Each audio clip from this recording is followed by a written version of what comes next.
హైదరాబాద్ నగరంలోని హోర్డింగ్స్ పై ఫోకస్ పెట్టింది బల్దియా. కొద్ది నెలల క్రితం అక్రమ హోర్డింగ్స్ ను తొలగించిన జీహెచ్ఎంసీ ఇప్పుడు వాటి ఆదాయంపై ఫోకస్ పెట్టింది. పెండింగ్ బకాయిలను రాబట్టేందుకు సిద్దమవుతోంది. నెలాఖరులోగా బకాయిలు చెల్లించకపోతే చర్యలు తప్పవని వార్నింగ్ ఇస్తోంది.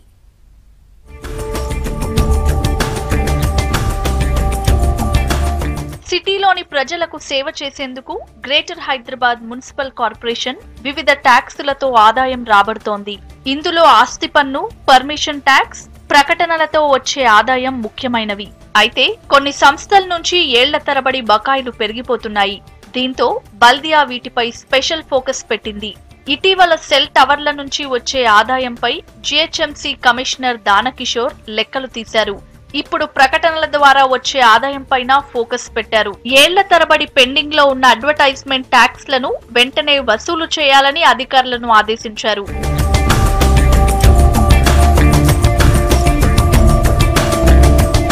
గ్రేటర్ పరిధిలో ఎక్కడైనా హోర్డింగ్ పెట్టాలంటే జీహెచ్ఎంసీ అనుమతి తప్పనిసరి. ఆ తర్వాత ప్రతి ఏటా కూడా వాటికి ట్యాక్స్ చెల్లించాలి.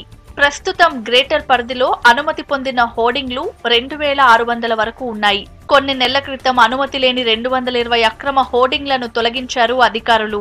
అయితే చాలా వరకు అడ్వర్టైజింగ్ ఏజెన్సీలు హోర్డింగ్లు, unique poles, lollipops, dustbin poles ఏర్పాటు చేసుకుని బిజినెస్ రన్ చేస్తున్నాయి.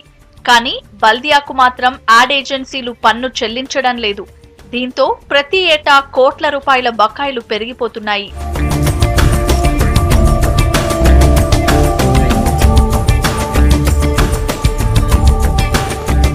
ఇక గ్రేటర్ పరిధిలో ఉండే హోర్డింగ్స్ ను 4 విభాగాలుగా విభజించి పన్ను వసూలు చేస్తోంది బల్దియా.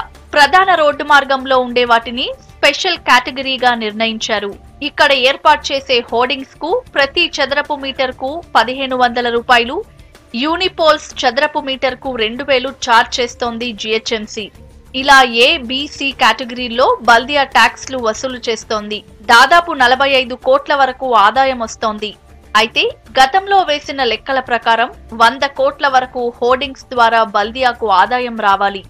అయితే అది ఇప్పటి వరకు అమలు కాలేదు.